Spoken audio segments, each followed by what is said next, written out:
Buenas noches. ¿Cómo estamos? Feliz sábado. Lindo verlos nuevamente. Y tenemos algunas caritas que durante la semana no los vimos. Y tenemos otras caritas que durante la semana los vimos y ahora no están. Gracias por poner el pizarrón. Muy bien. Vamos a irnos de lleno ya al estudio para usar todo el tiempo que tenemos y no irnos tarde a casa. Anoche estudiamos el versículo 41. Y el versículo 41 era una advertencia. Y por la razón de que el enemigo levantó tanta controversia sobre el capítulo 11 del libro de Daniel, nosotros no supimos acatar aquella advertencia. Y tristemente hemos caído en la trampa del enemigo. Y el ataque ya fue sufrido. Ahora nosotros estamos viendo las consecuencias de aquel ataque, las secuelas. Espero que lo que hicimos ayer les haya abierto los ojos a una realidad que nos ponga los pies bien sentados. Hola. Que nos ponga los pies bien sentados de que a pesar de la situación que estamos viviendo como pueblo, el remanente va a triunfar. Y eso es lo que vamos a ver esta noche. Porque ¿qué es lo que está ocurriendo? Como hay tantas cosas que están ocurriendo a la misma vez dentro de nosotros, qué falsas enseñanzas, qué estilos de adoración, la mundanalidad, la confusión de nuestra identidad y todas esas cosas. Hay tanto, si uno se pusiera a delinear lo que está ocurriendo, no terminaríamos. Porque recuerden, Satanás sabe de que si el remanente triunfa, su reino es destruido. Así que el juego en el cual nosotros estamos envueltos como remanente es el todo por el todo. O es nuestra existencia como remanente o es la existencia del reino de Satanás. Y Satanás es mucho más astuto que nosotros. ¿Cierto? Entonces nosotros tenemos que afirmarnos los cinturones bien afirmados, porque no se va a poner más fácil. Se va a poner más difícil. Si el que al final purifica el remanente es Dios, no nosotros. Tenemos que ser fieles a la verdad, tenemos que llamar el pecado por su nombre, pero no tenemos que dedicarnos a criticar y a que se llene nuestro espíritu de amargura. Porque si lo que está ocurriendo a nuestro alrededor hace que tu espíritu se llene de amargura o de odio contra otros miembros del remanente, entonces te fuiste. ¿Te acuerdas que estudiamos en Mateo 24? Que Satanás está buscando sacarnos de la verdad por distintos métodos. Y uno de ellos son los escándalos. Y si tú te escandalizas por los escándalos, te fuiste. Si lo que a él le cuenta es, no importa que tú seas celoso, no importa que seas liberal, a él no le importa. Lo que a él le importa es que pierdas tu fe. Y la única manera de mantener nuestra fe es tener nuestros ojos fijos en Cristo Jesús. ¿Cierto? ¿Cuántas personas? Yo como pastor, yo nací, crecí en la iglesia adventista, ya llevo como pastor 20 y tantos años, y cuántos yo he visto que eran hermanos celosos, hermanos que conocían, hermanos que estudiosos, predicaban, y hoy día ya no están en nuestras filas. ¿Por qué? Porque un día Satanás le fijó sus ojos en los problemas. ¿Cierto? Entonces, en eso tenemos que tener mucho cuidado, mucho cuidado. Pero en el otro lado, no tenemos que tener tan cuidado de que nos quedamos callados. Porque eso es el otro extremo, ¿no? Bueno, no, es que hay que quedarse calladito. No. Uno ve el ejemplo de Jeremías. Jeremías lloraba por los pecados del pueblo. ¿Y cuánto amaba al pueblo? Pero los mensajes que Dios daba, Jeremías los predicaba. A cualquier costo. Pero no odiaba al pueblo. Quería que Dios lo salvara. Aunque yo estoy estudiando en este momento el libro de Jeremías y había momentos cuando Jeremías le dice, castígalo, Señor, porque me están persiguiendo, me quieren matar, no tengas piedad con ellos. Pero ese es el momento de desesperación del profeta. Muy bien, vámonos entonces al versículo 40. Hay tanto más que podemos estudiar de cada uno de estos versículos, pero como el tiempo es limitado no lo podemos hacer. Y vendrá a la tierra gloriosa, versículo 41, y muchas naciones caerán, la palabra naciones no están, vendrá, atacará, entrará a la tierra gloriosa, al remanente, a la iglesia adventista, y muchos caerán, muchos serán dejados borrachos, muchos serán, dejados totalmente confusos. Totalmente confusos. Y yo te hago una pregunta, ¿estamos viviendo en esos días? Un estado de absoluta confusión, donde no se conoce lo que creemos, no se sabe lo que somos, por qué estamos aquí. Claro que sí. Y luego dice lo siguiente, mas estas escaparán de su mano, o estos escaparán de su mano. Y menciona 3 nombres, Edom, Moab y Amón.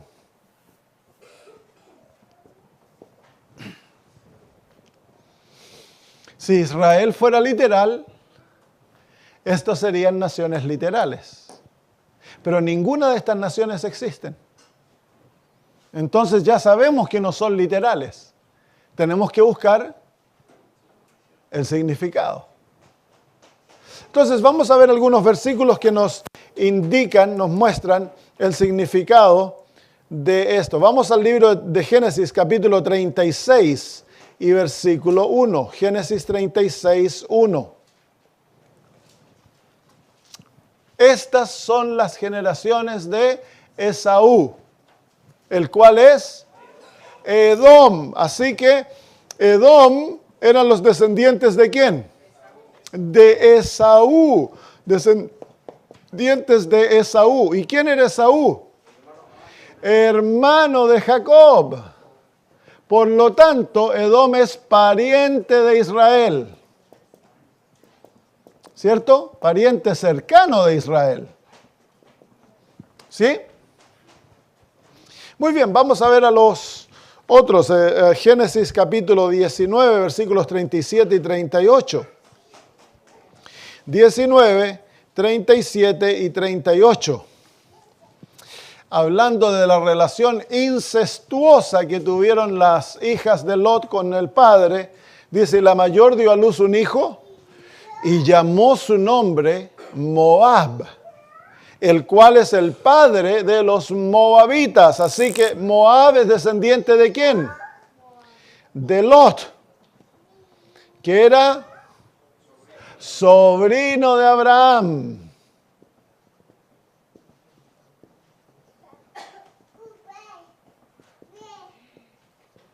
Por lo tanto, son parientes de Israel.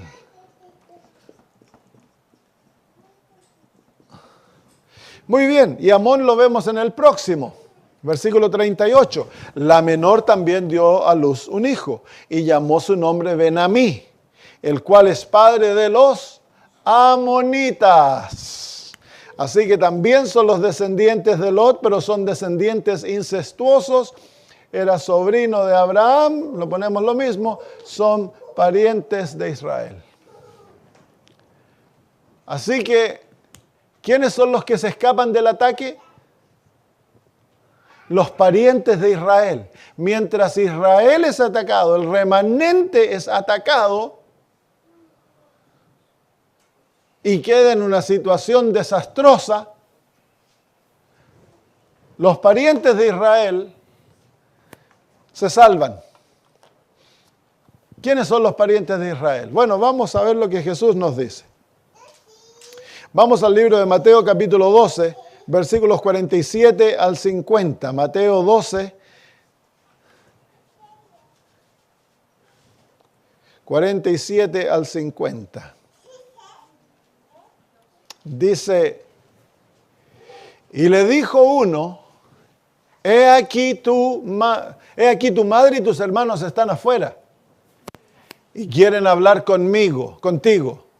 Y respondiendo el que le decía esto, dijo, ¿quién es mi madre y quiénes son mis hermanos? Y extendiendo su mano hacia sus discípulos, dijo, he aquí mi madre y mis hermanos. Porque todo aquel que hace la voluntad de mi Padre que está en el cielo, es mi hermano y hermana y madre. Así que, ¿quiénes son los parientes de Israel? Aquellos que hacen la voluntad de Dios.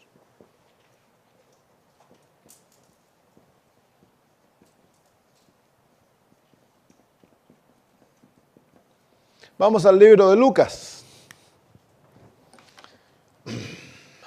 Lucas 8:21.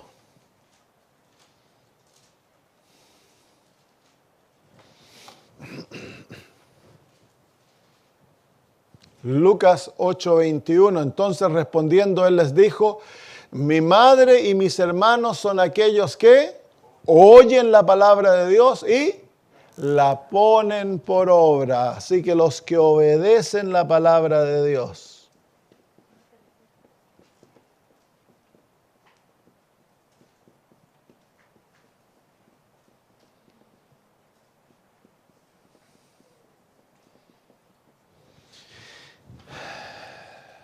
Así que nosotros tenemos hermanos.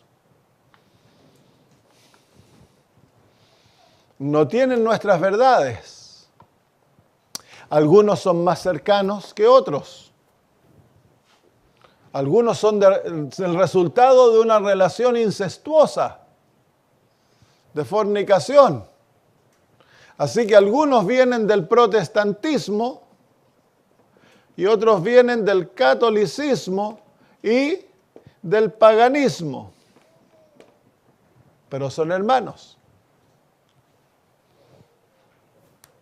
En el libro de Apocalipsis, el capítulo 18, encontramos a estos hermanos.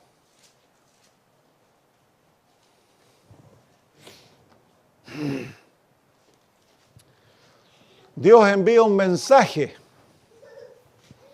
en las últimas horas de este mundo, un ángel que ilumina la tierra con el fulgor de su gloria y da un llamado, una revelación de los pecados de Babilonia. Y luego en el versículo 4 dice, y oí voz del cielo que decía, salid de ella, pueblo mío, para que no seáis partícipes de sus pecados y para que no recibáis de sus plagas. Así que, ¿quiénes son estos parientes?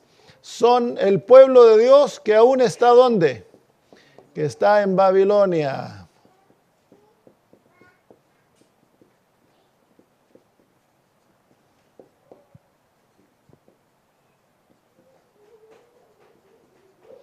¿Por qué son pueblo de Dios? Porque a pesar de que no tienen la verdad para este tiempo, ellos lo que conocen, lo obedecen.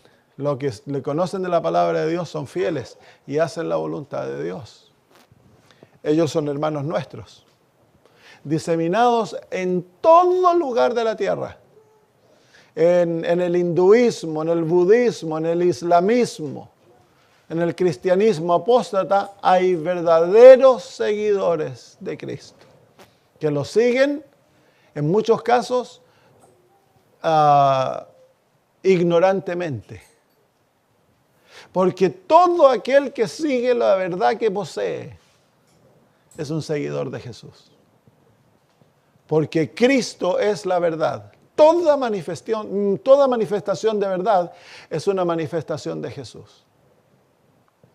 Por lo tanto, si yo todo lo que conozco es que he de amar al prójimo, y yo sigo eso con todo mi corazón, si yo sé que no debo mentir y no miento, sino que vivo una vida de fidelidad a aquello que conozco, tú sin conocer a Cristo estás siguiendo a Cristo. Por eso van a llegar gente al cielo que le va a preguntar al Señor, ¿qué son esas marcas que tienes en tus manos? Van a llegar al cielo sin haber conocido a Jesús. Con ella fue herido, ¿dónde? En la casa de mis amigos.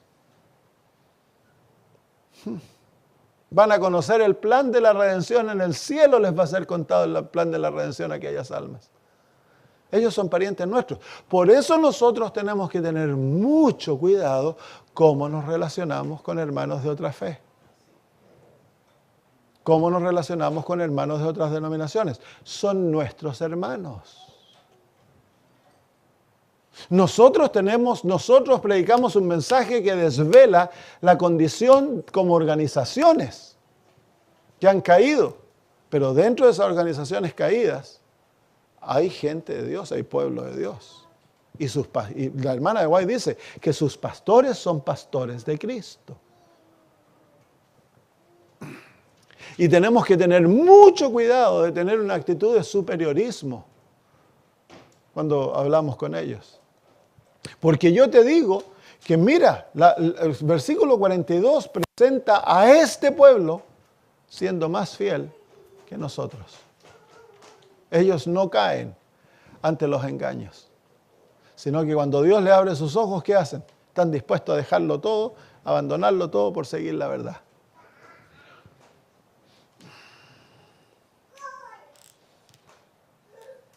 Por eso como cristianos, nosotros hemos de tener como hijos de Dios, como el remanente, nuestro objetivo, el propósito por el cual Dios nos reveló, nos levantó, es predicar un mensaje para preparar al mundo para la segunda venida de Cristo. Eso es nuestra labor.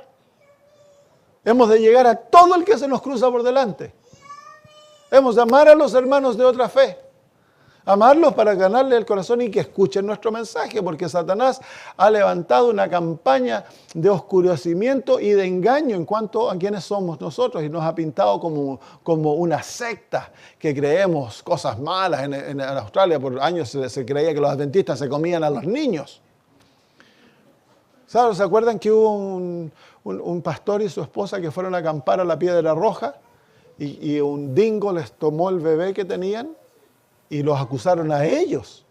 Y la Iglesia Católica hizo una película en Australia que pintaba a los adventistas como sacrificando niños. Entonces, claro, la gente se cree eso. Cuando yo era colportor y me decían de qué iglesia yo era, yo les decía adventista al séptimo día, ustedes dicen, ustedes se comen los niños. Y yo le dije, ¿sabe? Yo crecí en la iglesia adventista y no me comieron ni un dedo. No me comieron ni un dedo, les decía, estoy enterito. Se reía la gente. Pero es verdad, el diablo se ha encargado de pintarnos como fanáticos, como legalistas, como una secta, para separarnos de los hijos de Dios que están ¿dónde? En Babilonia. Y que nuestro mensaje no les llegue. Y en el otro lado, a nosotros nos ha creado una mente de refugio, que tenemos que escondernos, no podemos contaminarnos, tenemos que tener cuidado. Entonces no nos mezclamos. Y debemos mezclarnos. La luz, para que disperse las tinieblas, tiene que hacer ¿qué cosa? Mezclarse con las tinieblas y ahí la tiniebla es desechada. Entonces nosotros tenemos un deber santo de alcanzar a esta gente. ¿Cierto? Es santo. Como iglesias, como miembros, debemos hacer lo posible y lo imposible por llevar nuestro mensaje a esta gente. Porque son fieles. Yo a veces escucho, mi esposa a veces ella escucha un programa de hermanas bautistas que hablan acerca de la familia. Se llama... Se me olvidó el nombre, Cabeza de Pollo.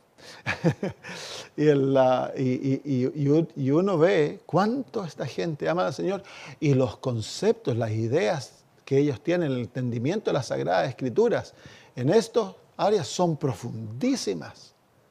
Y caminan con el Señor de acuerdo a la luz que tienen, de una manera honesta y aman a Cristo de todo corazón. Entonces uno tiene que tener mucho cuidado de no mirarlos inferiormente. Puede que espiritualmente ellos tengan una experiencia más alta que yo, que nosotros. ¿Cierto, sí o no? Claro que sí. Muy bien, así que el versículo 41 de Daniel 11 nos muestra el ataque contra el pueblo de Dios, pero también la realidad que Dios tiene un pueblo afuera, la iglesia invisible. Ya hablamos de eso el otro día, que Dios siempre ha tenido dos pueblos. Ha tenido su pueblo visible a través del cual Él revela las verdades, los oráculos, como dice el apóstol Pablo, pero también tiene un pueblo invisible. ¿Cierto? Es un privilegio. Dios está llamando a todos a unirse al remanente. Muy bien, vámonos al versículo 2. Sigue hablando entonces de la extensión del rey del norte, cómo va a conquistar el mundo, y dice: asimismo extenderá su mano a las otras tierras y no escapará el país de Egipto. Entonces aquí se ve cómo el rey del norte va a tener un poder universal.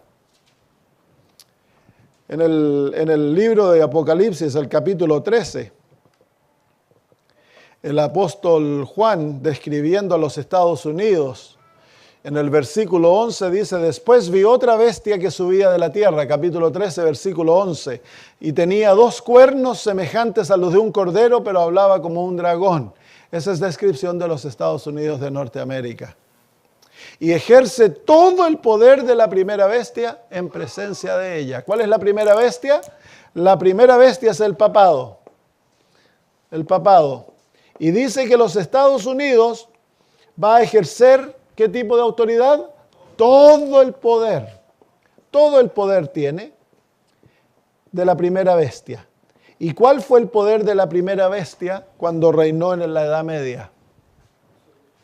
Tuvo poder absoluto y poder universal. Así que esto nos muestra de que a través de los Estados Unidos, el rey del norte va a llegar a tener poder universal, porque es los Estados Unidos que prepara el territorio para el levantamiento del papado. Y es los Estados Unidos que le lleva el mundo a los pies del papado. Eso es lo que está ocurriendo en estos momentos. ¿Cómo lo hace? Leámoslo pues. Dice: después vi otra bestia que subía de la tierra y tenía 2 cuernos semejantes a los de un cordero, pero hablaba como un dragón. ¿Qué es una bestia? Un poder político, una nación, un reino. Así que aquí el apóstol Juan ve el nacimiento, el surgimiento de una nación. ¿De dónde surge esta nación? De la tierra. ¿Qué es la tierra? ¿Se acuerdan que estudiamos ese símbolo? En contraste del agua, que es las naciones que apoyan a el papado, la Babilonia del Medio Oriente, del tiempo de la Edad Media. ¿Qué es lo opuesto? Es alguna nación que no apoya al papado, no fue conquistada por el papado. ¿Cuál nación era esa? Los Estados Unidos, Norteamérica. Y luego dice que tiene 2 cuernos semejantes a lo de un cordero. Así que por naturaleza es un cordero. ¿Y el cordero a quién representa? A Jesús. Así que por naturaleza es como Jesús. ¿Cuál es la naturaleza de una nación? Su constitución. Así que los Estados Unidos por constitución iba a ser como un cordero. Un cordero también representa a una nación joven. ¿Y es una nación joven cuándo? En el año 1798. ¿Por qué? En el año 1798, porque ahí fue cuando el papado perdió su poder. Y esta nación está surgiendo a la existencia cuando el papado pierde su poder. ¿En qué año fue los Estados Unidos reconocida como nación? ¿Se acuerdan o no? ¿Viven ustedes en los Estados Unidos? ¿Siguen viviendo en El Salvador? ¿En qué año? A ver, los que hicieron educación aquí en los Estados Unidos, ¿en qué año fue Estados Unidos reconocido como nación? En el año 1776.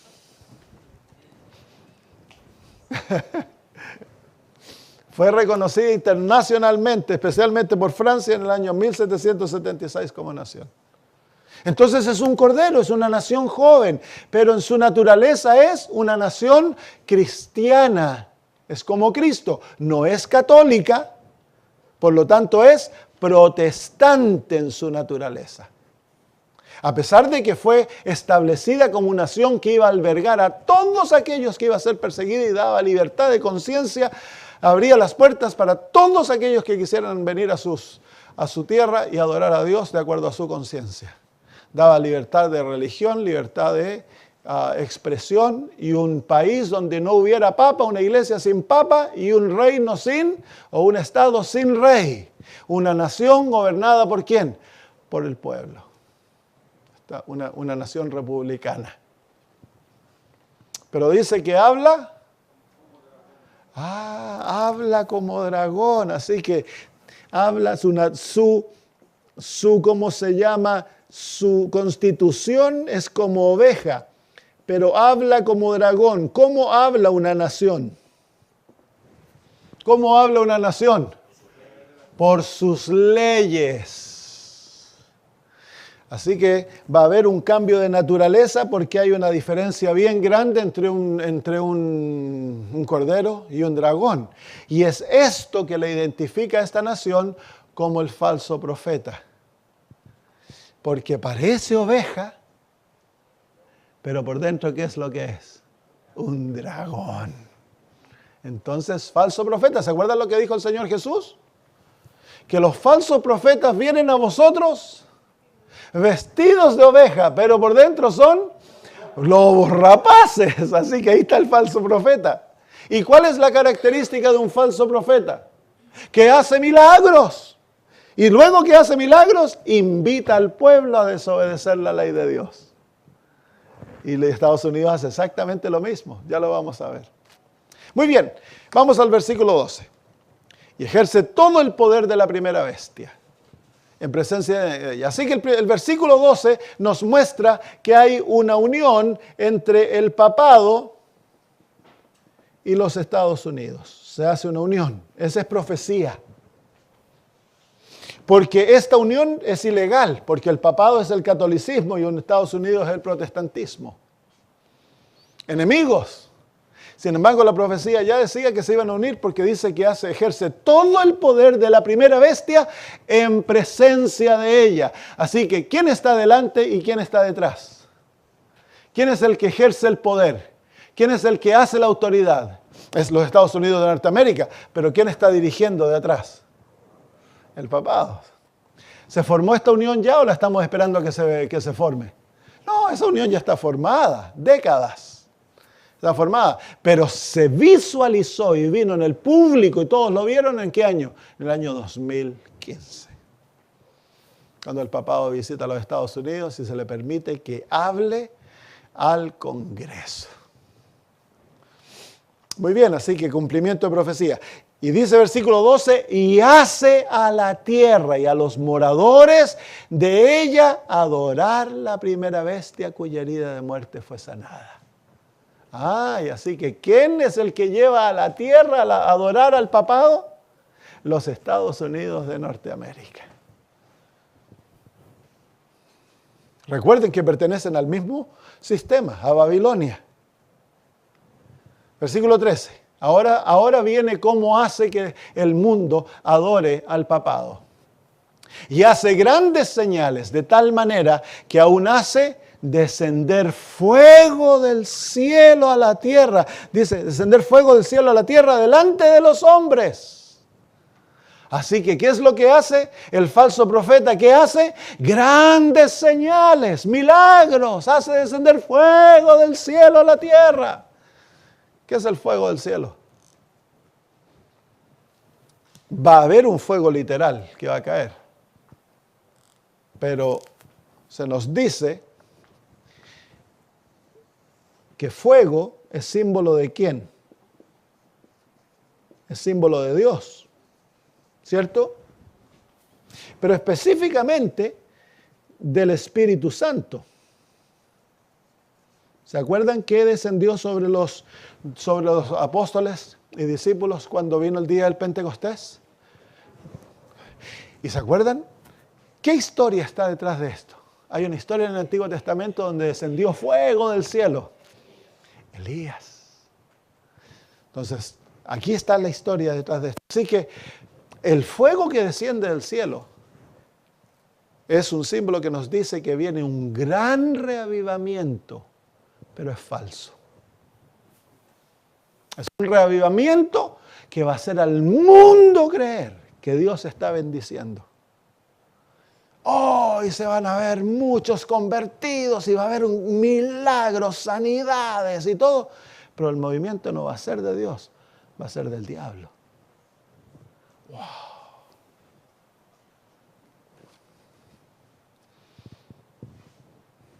Así que, bueno, sigamos leyendo, versículo 12. 13, hace grandes señales de tal manera que aún hace descender fuego del cielo a la tierra delante de los hombres y engaña a los moradores de la tierra con las señales que le ha sido dar a hacer en presencia de la bestia. Así que, ¿cuál es el propósito de los milagros? ¿Cuál es el propósito de los milagros? Engañar. Claro, se te está muriendo tu hija y te dicen, mira, allá en la iglesia se apareció el Señor y está sanando a los todos. Uy, tú corres con tu hija y te la sana. ¿Va a haber alguien que te va a decir que no era Jesús? ¿O que no era una persona enviada de Dios? Porque los milagros son señal de que hay un poder sobrenatural actuando, pero no son sello de que Dios está actuando.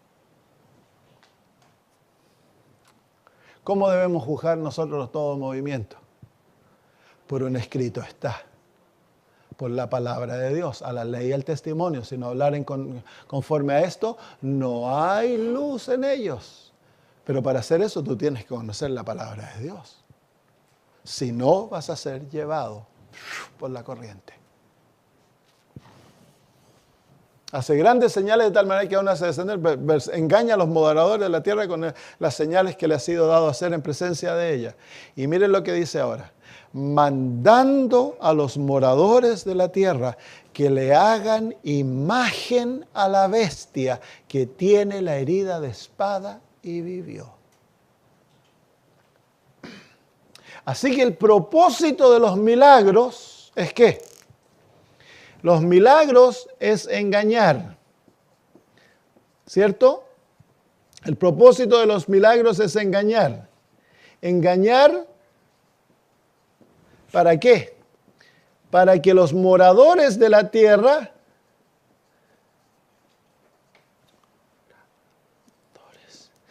tierra hagan una imagen. Hagan imagen del papado. ¿Dónde? En los Estados Unidos.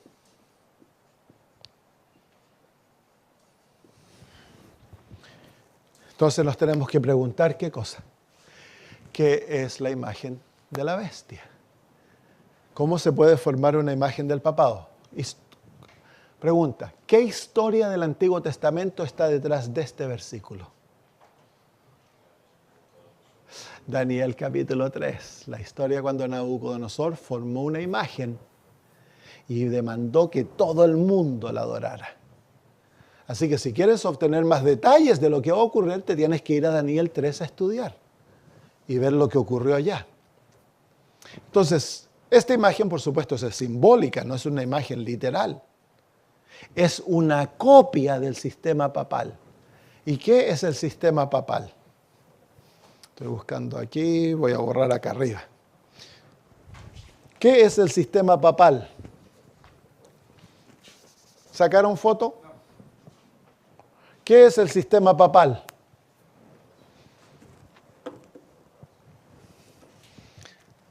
El sistema papal, ya se los mencioné, así que estudiantes, yo espero que ustedes se acuerden de esto. No importa, lo hacemos aquí, gracias hermano. El sistema papal es la unión de dos sistemas. ¿Cuáles son? Es la unión de la Iglesia y el Estado. Muy bien, que se acuerdan. Y se acordaron sin que yo se los dijera. Entonces el papado, en el papado, la Iglesia está unida al Estado. El poder político y el poder religioso están mezclados. En los Estados Unidos, la Constitución, la naturaleza de esta nación, separa la Iglesia del Estado. ¿Cierto?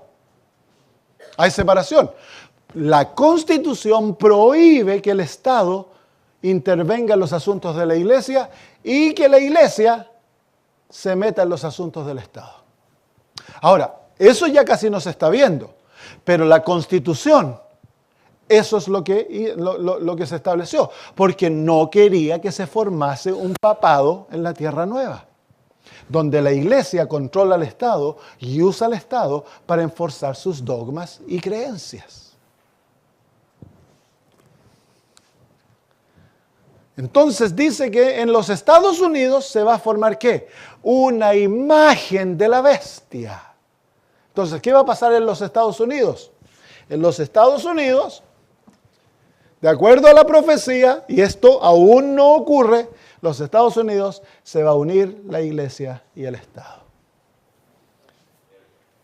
¿Y cómo va a ocurrir eso? Va a ser el producto de un falso reavivamiento con milagros de una magnitud increíble, y eso va a hacer que el pueblo demande que se una la Iglesia y el Estado, para que la Iglesia use al Estado para traer a Estados Unidos de vuelta a Dios. ¿Estamos escuchando ese eslogan? Claro, pero aún no está. ¿Por qué es que aún no está? Porque la mente de la gente aún no está ahí. ¿Qué tiene que ocurrir? Tiene que ocurrir el abismo. El abismo tiene que ocurrir, que es una mezcla de situaciones naturales, políticas y espirituales, que van a hacer que el corazón del ser humano se vuelva de lo secular a lo religioso. Lo opuesto que ocurrió en la Revolución Francesa. Muy bien, veamos qué ocurre con la creación de la imagen de la bestia. Engaña, versículo 14, a los moradores de la tierra con las señales que le ha sido dado hacer en presencia de la bestia, mandando a los moradores de la tierra que le hagan imagen a la bestia que tiene la herida de la espada y vivió. ¿Quiénes son los que mandan que se haga imagen? Dice, mandando a los moradores de la tierra que ellos hagan la imagen. Entonces, quiero que vean que en el versículo 13 ya dejamos de hablar de lo político y ahora estamos hablando de lo religioso, porque Estados Unidos está conformado, así como el papado, de dos poderes, la Iglesia y el Estado.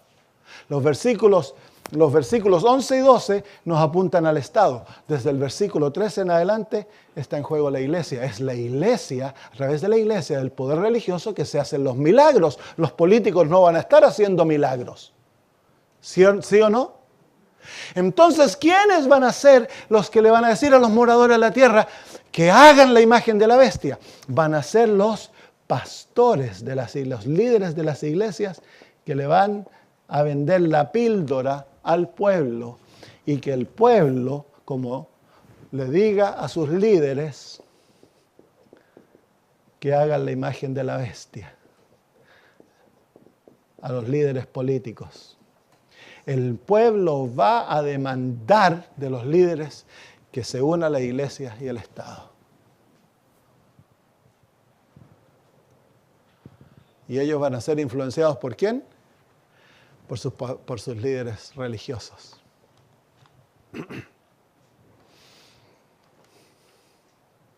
Muy bien, vamos a seguir, versículo 15. Y le fue dado que diese vida a la imagen de la bestia. ¿Quién? Dice, y le fue dado. ¿Quién es el que le da el poder para que le dé vida a la imagen de la bestia? Es el pueblo, que le da autoridad a sus líderes para que esto se lleve a cabo. Le fue dado, dice, autoridad le fue dado que diese vida a la imagen de la bestia para que la imagen de la bestia haga ¿qué cosa? Hablase. ¿Cómo habla este sistema? A través de leyes. Va a pasar leyes. ¿Qué tipo de leyes? Dice, que la imagen de la bestia hablase e hiciese a todos los que no adorasen a la imagen de la bestia que fuesen muertos. Así que las leyes, dice que va a hablar, se van a promulgar leyes y luego se va a hacer, se va a enforzar esas leyes. Así que primero viene, se pasan leyes, pero luego se enfuerzan las leyes. ¿Y esto va a terminar en qué? En una pena de muerte.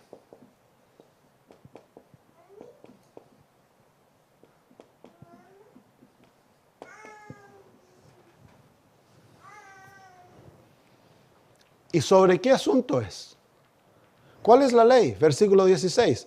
Y hace que a todos, versículo 16. Y hace que a todos, pequeños y grandes, ricos y pobres, libres y siervos, se les ponga una marca. ¿Dónde? En su mano derecha o en su frente. Así que la ley tiene que ver ¿con qué? Con la marca de la bestia.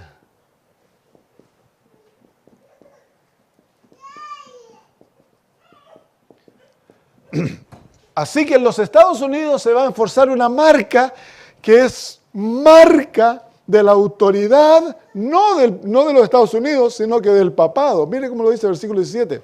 Que ninguno pueda comprar o vender sino el que tenga la marca o el nombre de la bestia o el número de su nombre. Así que la marca de la bestia tiene que ver ¿con qué? La marca de la bestia, lo mencionamos el otro día, la Iglesia Católica sí lo promulga, es la santidad del domingo.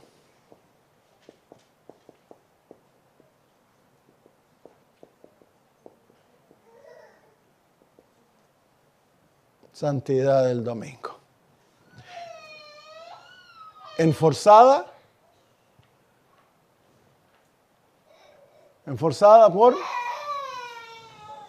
Hoy día la marca de la bestia, a pesar de que la Iglesia Católica cree en la santidad del domingo y los protestantes, algunos protestantes creen en la santidad del domingo, no es la marca de la bestia. ¿Por qué? Porque para que sea la marca de la bestia tiene que ser ¿qué?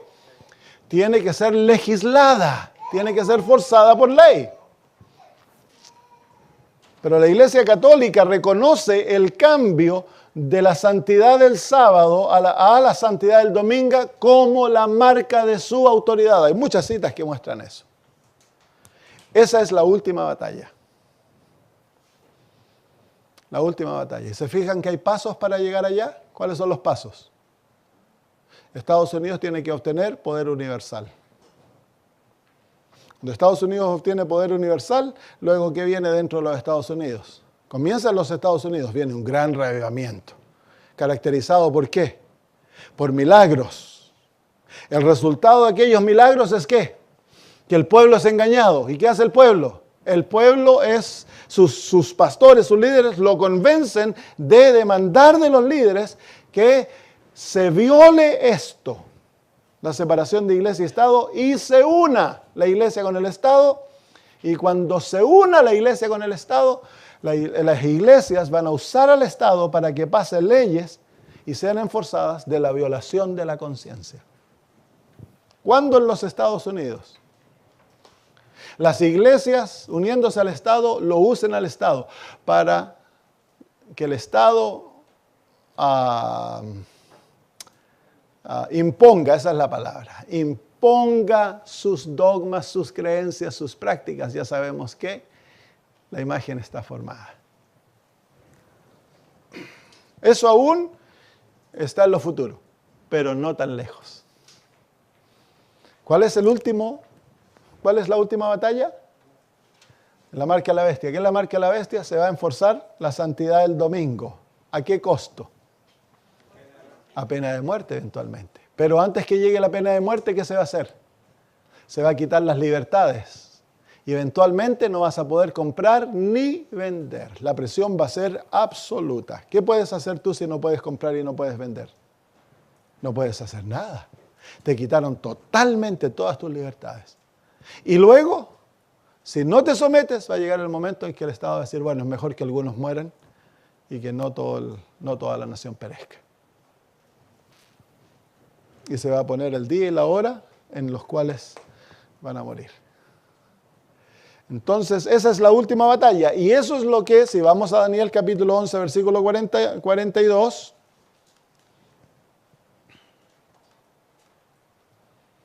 el 11:42, eso es lo que el papado está haciendo ahora, que Babilonia está haciendo ahora. Vemos a los Estados Unidos desesperadamente tratando de obtener poder universal.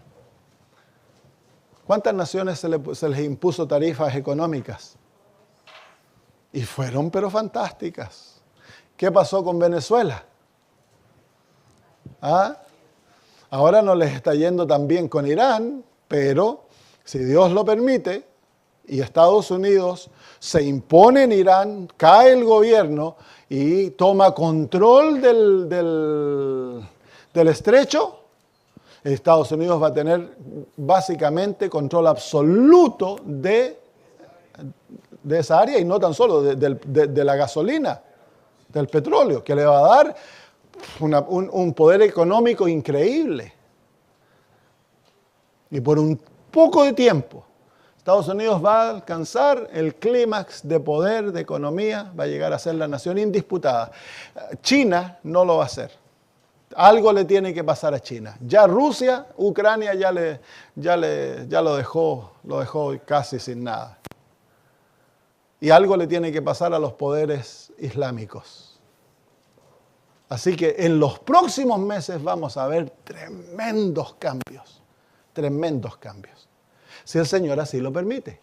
Porque no depende de China, no depende de Estados Unidos, depende de la iglesia. Si nosotros se lo permitimos a Dios. Si seguimos durmiendo, roncando, seguimos siendo huesitos secos, el Señor, ¿qué tiene que hacer? Tiene que esperar. Qué triste, ¿no? Ya podríamos estar en el cielo. Pero estamos contentos. Estamos como los judíos cuando le dijeron, vayan de vuelta a su tierra. Y después que lloraban en Babilonia y decían, no, la tierra. Cuando le dijeron, váyanse, solamente un grupito quiso irse. Y los demás, no, los demás ya tenían negocio, los hijos estaban yendo a la universidad, estaba yendo re bien. Y no, que se vayan ellos. De aquí nosotros le enviamos dinero para que reconstruyan. Y no se quisieron ir. Nosotros estamos en la misma, ¿cierto? Estamos enamorados del mundo. Ganando, no queremos tener dinero, tenemos casa, la cuenta, yo quiero asegurarse mi retiro, ¿sí o no?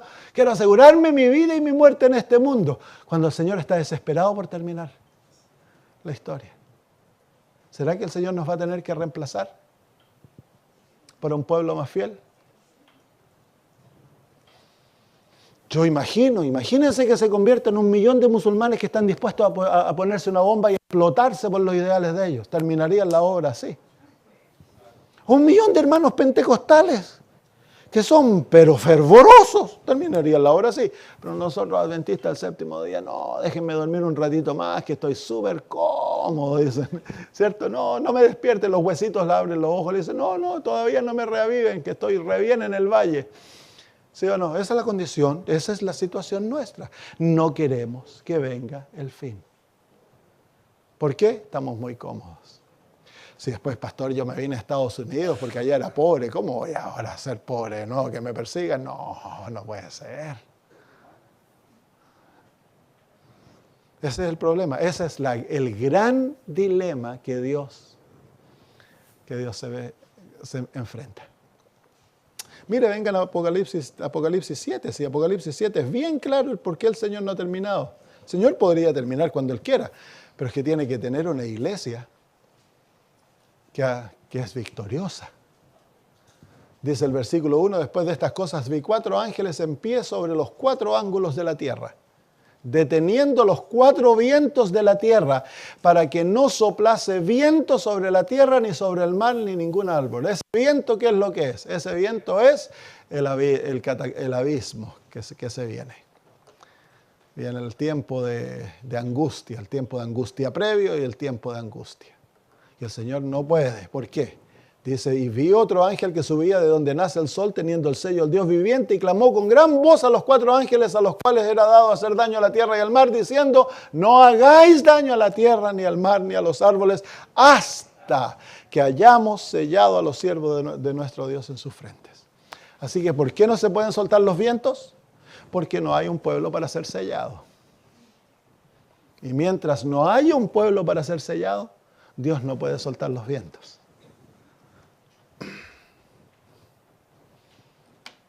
Vamos de vuelta a Daniel 11 y ya con esto terminamos. Asimismo extenderá su mano a las otras tierras y no escapará. El papado ha sido muy sabio, muy sabio. Extendió su mano. Este no es un extender el mano contra las tierras, es hacia las tierras. Es una extensión de mano de invitación. Y lo vemos al Papa siempre haciendo esto, ¿no? Extiende sus manos, la bienvenida. Ese cumplimiento del versículo 42. Y extendió sus manos y conquistó a los Estados Unidos de Norteamérica. Ha extendido sus manos y ahora la opinión general del mundo es que el papado es bueno. ¿Cierto? Líderes se han sometido. Todos los reyes de la tierra van a visitar al Papa, le besan el anillo, se postran ante él, ¿sí o no? Claro, ante nuestros propios ojos. Ese versículo ya está cumplido. Extendió su mano y conquistó al protestantismo. Tanto de que el protestantismo a través del ecumenismo ha muerto totalmente. Ya no es un perro que no ladra. Si Dios despertó al protestantismo para que protestara contra los abusos de la Iglesia Católica. Hoy día ya no existe la única denominación que aún es protestante es la Iglesia Adventista del Séptimo Día, pero también nos quieren amarrar el pico para que no ladremos. A los pastores se les dice no prediquen profecía. No es necesario. Prediquen del amor de Dios, de la salvación. Claro, ese es el Evangelio eterno. Pero es que el Evangelio eterno, sin el mensaje de los 3 ángeles, no tiene valor. Y el mensaje de los 3 ángeles, sin el Evangelio eterno, no tiene valor. Tienen que predicarse ambos juntos para que cumplan su propósito. Hay una verdad eterna, el Evangelio eterno, y hay una verdad presente, el mensaje de los 3 ángeles. Ambos tienen que unirse para que cumpla el diseño que Dios ha dado para estos mensajes. Amén. Claro, no, de eso de Babilonia, eso ya no lo creemos nosotros. No, ¿para qué le vamos a enseñar esas cosas a la gente? La marca de la bestia, no seas alarmista. No es necesario. Temed a Dios y dadle gloria. Eso debe ser el pecado. Eso es un mito adventista. De ser como Jesús antes de que se acabe el tiempo de gracia. No, hasta cuando Jesús venga, ahí Él nos va a transformar.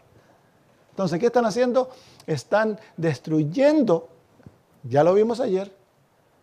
Babilonia está destruyendo nuestro mensaje para aplastar el pico y que no ladremos. El propósito de la iglesia adventista es ser perro bravo. Nosotros hemos de ladrar y no podemos dejar de ladrar. Hemos de ser atalayas sobre las torres. ¿Por qué? Porque si no, nosotros vamos a ser culpables de la sangre de todos aquellos que se pierdan por no haber proclamado nuestro mensaje. Nosotros existimos con una razón. Es proclamar un mensaje que prepare al mundo para la segunda venida de Cristo Jesús. Y que ese mensaje prepare a un pueblo para ser sellado. ¿Amén? Claro. Cualquier pastor que esté diciendo, no, ya eso no es necesario, llámalo perro mudo.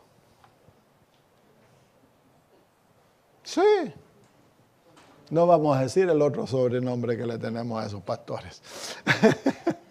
Sí, porque ahora se ha creado un ministerio dentro de la iglesia que se complace en palmetear a los pecadores en la espalda y decirles, no te preocupes, sigue pecando que Jesús te ama y no tienes que cambiar. Y ese es el engaño más grande.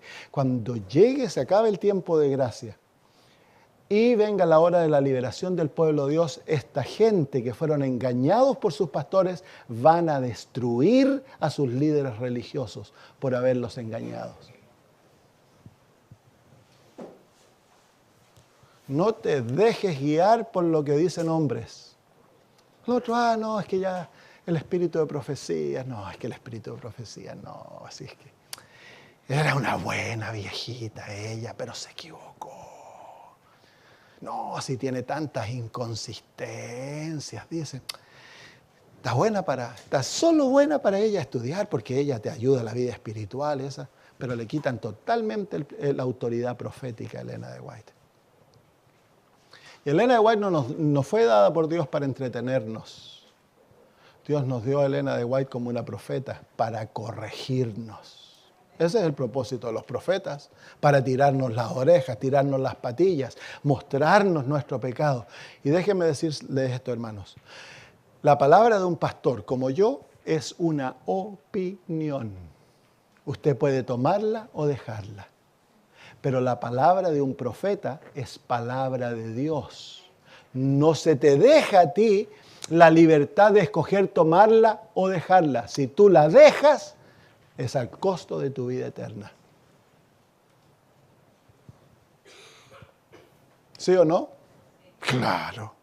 Entonces, si un profesor, si un teólogo, si un pastor, si un presidente de conferencia, si un lo que sea se levanta y habla contra Elena de White, siéntete libre para rechazarlo.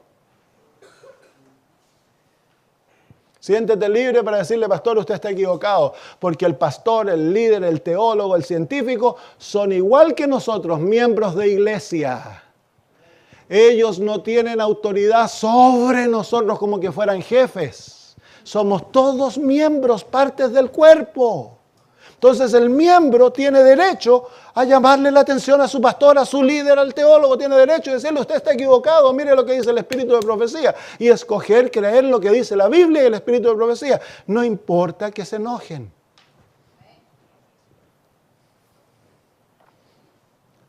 Porque si te sometes a la autoridad de aquellos que están enseñando error, te vas a perder. ¿Queda eso claro? Así que ya el Papa ya extendió sus manos al mundo. Ya estas uniones están formadas. Ya ellos han sido posesionados por el espiritismo. ¿De dónde creen ustedes que viene el poder carismático del movimiento carismático y de las iglesias pentecostales? Es poder espiritista. Yo no sé si tú has visto cuando ellos hablan en lenguas. Y lo que ocurre en sus reuniones grandes. Yo, por ejemplo, hace años atrás vi unos predicadores que Rodney Howard Brown en ese tiempo, estaba Benny Hinn. Benny Hinn. Y así, habían un montón de ellos. Y un día se juntaron hace años atrás, como 20 años atrás, se juntaron en un estadio aquí en los Estados Unidos, había como 100 y tantas mil personas. Hicieron una reunión solo en lenguas, para que cayera la bendición del Espíritu. La tercera bendición del Espíritu le llamaban en esos tiempos, que era el don de la risa. ¿Se acuerdan? Que se caían y reían y aullaban como perros, hacían ruidos como gatos, y eso se llamaba el don del Espíritu Santo. Y estos hombres lo hacían todo en lenguas, no dijeron nada en inglés, todo en lenguas. Y habían dos, especialmente Rodney Howard Brown y el otro, no me acuerdo el nombre del otro. Estaban hablando en el púlpito, bueno, era un estadio, le habían puesto un tremendo stage. Y se hablaban en lenguas. Entonces un pastor bautista tomó ese video y lo analizó. Y él llegaba a un momento y decía, miren, ahora, y lo bajaba a la velocidad y mostraba lo que ellos decían. Adoraban a Satanás abiertamente. Por ejemplo, muestran a uno que le dicen, había unos pastores bautistas ahí sentados, y uno le dice al otro que en lenguas, ¿no? Y les dicen que pasen adelante. Y cuando le dice pasa adelante, le dice pasa adelante para recibir la marca de la bestia, le dice. Todo en lenguas. Así que tú no lo entendías porque estaban hablando. Pero él decía, bueno, lo vamos a bajar ahora de velocidad y escuchen. Y clarito se escuchaba. Ven adelante para recibir la marca de la bestia. Y claro, les ponían las manos y los otros se caían y comenzaban a reírse o les venía la cuerda, era como el ver de la cuerda, comenzaban a correr alrededor del estadio, a correr, a correr, a correr. Y corrían así, y corrían, les venía como una locura. Y entonces, después viene la hora de recoger las ofrendas. Y cuando van a recoger las ofrendas, uno está hablando aquí atrás y el otro hombre se va atrás y comienza... Y la cámara lo muestra como que está orando por las ofrendas y el pastor bautista dice, miren, no escuchen lo que el hombre de adelante está diciendo, escuchen lo que el hombre de atrás está diciendo. Y el hombre de atrás está orando y dice, Satanás, bendice mi dinero. Entonces eso ya está, el poder espiritista, el poder, estos hombres obran milagros, pero son milagros satánicos. Entonces ya esa unión ya está formada, hermanos. Y eso quiere que nos entre también a nuestra iglesia. Y hay muchas de nuestras iglesias que están cantando los cantos y danzando las danzas y predicando la teología. Vamos a terminar como ellos. Muy bien. Asimismo extenderá su mano a las otras tierras y no escapará el país de Egipto. Así que ahí se nos muestra claramente, la traducción no escapará del país de Egipto tiene otra traducción más literal que dice que a Egipto no se podrá escapar. En otras palabras, que cuando esto ocurra, el pueblo de Dios no va a encontrar ayuda en Egipto. Los poderes políticos no nos van a prestar ayuda ninguna. No va a haber escondite. No va a haber leyes que nos protejan. Vamos a ser odiados por todo el mundo. Mire lo que dice Mateo 24. Mateo 24, versículo 9, dice, entonces os entregarán para ser atribulados y os matarán y seréis aborrecidos de todas las naciones por causa de mi nombre. Así que viene la hora en que toda ayuda humana será cortada. No va a haber dónde poner pie. ¿Se acuerdan cuando los tres muchachos fueron tomados y todos se opusieron a ellos y fueron atados? ¿Y fueron echados dónde? Al fuego. Nadie tuvo compasión de ellos. Pero el fuego, ¿para qué sirvió? ¿Qué fue lo único que el fuego les hizo? Jesús se apareció en ellos. Así que algunos tienen temor de que, bueno, vamos a vivir en el tiempo de angustia y no va a haber intercesor. Sí, no va a haber intercesor porque ya el pueblo de Dios va a ser sellado, ya no pueden pecar. Pero eso no quiere decir que nos quedamos sin Jesús. ¿Qué hace Jesús? Él prometió, cuando pasen por el fuego, yo estaré con vosotros. Así que, ¿qué pasó cuando los tres muchachos fueron echados al fuego? ¿Quién apareció en el medio de ellos? Jesús. Ellos no lo vieron. Los demás sí. ¿Y qué fue lo único que el fuego les hizo? Les quemó las ataduras que Babilonia le había puesto. Ese es el propósito del tiempo de angustia para el pueblo de Dios. El propósito del tiempo de angustia para el pueblo de Dios es destruir las últimas ataduras que nos quedan con Babilonia. No de pecado, pero hay ataduras emocionales. Hay ataduras de otro índole que aún nos atan, de simpatías con Babilonia, y el tiempo de angustia va a consumir todo eso. Y cuando salen del tiempo de angustia, ¿cómo están, Daniel? Todavía están vestidos, no tienen ni siquiera olor a humo, pero están libres de Babilonia. ¿Amén? Claro que sí. Muy bien, vamos a terminar con el versículo 43. Se apoderará de los tesoros de oro y plata. 11:43. Se apoderará de los tesoros de oro y plata y de todas las cosas preciosas de Egipto. Libios y etíopes seguirán sus pasos. Así que va a llegar el momento en que el rey del norte va a tener absoluto control de toda la economía mundial. Y tiene que haber una destrucción de nuestro sistema económico, porque nuestro sistema económico es un sistema económico libre. Pero tiene que llegar el momento en que va a haber total control de la economía, porque a los que no se sometan les van a quitar el poder de comprar y vender. Así que viene otro sistema económico. Va a llegar el momento en el cual nuestro dinero que ahora tenemos no va a valer nada. De un día para el otro no va a valer absolutamente nada. Vamos a perderlo todo. Se va a establecer un nuevo sistema económico. ¿Basado en qué? Tenemos que ver, pero ya vemos el olor de ello es que viene una moneda digital, en la cual hay absoluto control. Te controlan tus cuentas, te controlan absoluto todo. Ellos simplemente pueden apretar unos botones y ya perdiste acceso a tu cuenta. Para dejar de existir el fiat, que es el dinero efectivo. Puede que eso sea, no sabemos. Si el tiempo dura más, puede que el Señor permita que otra cosa sea, pero al momento eso es lo que estamos viendo con nuestros ojos. Eso no se toma como evangelio, nosotros hemos de esperar que se mueva el rollo para entender lo que va a ocurrir. Ahora lo vemos a rasgos grandes. Ya vamos a entender los detalles cuando lleguemos al momento. Amén. No tenemos que jugar, es decir, especular con la profecía. La especulación no es interpretación profética. Es simplemente mi orgullo queriendo decir, esta es la manera que va a ocurrir la profecía.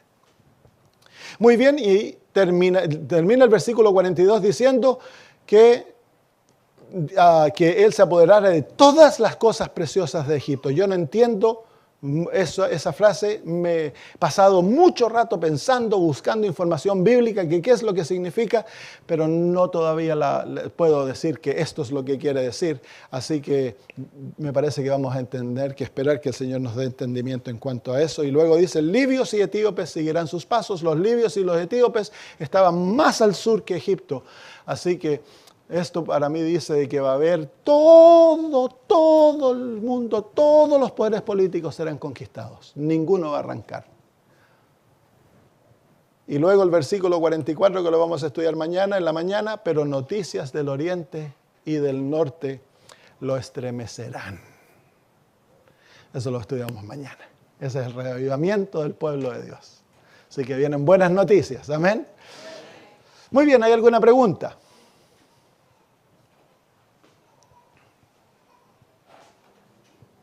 ¿No? ¿Quedó claro todo lo que hablamos? Ahora hay harto que procesar cuando vayan a casa. Muy bien, oremos y terminamos. Padre maravilloso, te damos gracias por la información tan maravillosa que tú has dejado en tu palabra. Te doy gracias, Señor, que estamos viendo a nuestro alrededor cómo, Señor, todo el mundo se está formando, Señor, para esta última batalla. Pero hay una gran tarea que hacer. Tu pueblo tiene que ser despertado, el mensaje tiene que ser llevado a toda alma. Señor, hay pueblo precioso en Egipto que no conoce nuestras verdades y que tú has de llamarlos. Quiero pedirte en el nombre de Cristo, Señor, que en nuestro grupo haya un celo para la predicación del Evangelio. Que, Señor, invirtamos todo lo que tenemos, todo lo que somos, nuestros talentos, tiempo, nuestro dinero, en llevar el Evangelio a aquellos que no lo conocen. Te queremos suplicar que nos hagas fieles de hablarle a nuestros vecinos, nuestros amigos, nuestros parientes, nuestros compañeros de trabajo. Porque necesitan saber estas cosas, Señor. Pero sobre todas las cosas queremos pedir, Padre, que en nuestras vidas tú obres para que nos preparemos para ser sellados, Señor. Para que tengas una iglesia que esté lista para ser cosechada. Padre, ya lo estudiamos ayer, estamos tan lejos de esa situación. Estamos muertos en un valle, Señor, secos, durmiendo como las vírgenes, en rebelión contra ti, enamorados de las prostitutas espirituales, de sus enseñanzas, divididos entre nosotros. Y nuevamente queremos pedir, Señor, líbranos, porque a no ser que tú nos libres, pereceremos. En el nombre de Cristo suplicamos que intervengas en nuestra situación como remanente y cumplas tu palabra, porque tú así lo has dicho, Señor, que el remanente obtendrá la victoria. Gracias, Padre. Gracias por el sábado que ha comenzado. Al irnos a casa, pedimos, Señor, que tu Espíritu descanse sobre nosotros, pero que descanse, Señor, con un sentido de urgencia y honestamente abra nuestros ojos para que podamos ver, Señor, las áreas que debemos arrepentirnos, entregarte y permitirte, Señor, que tú nos des la victoria. Gracias, Señor, por Jesús. Amén.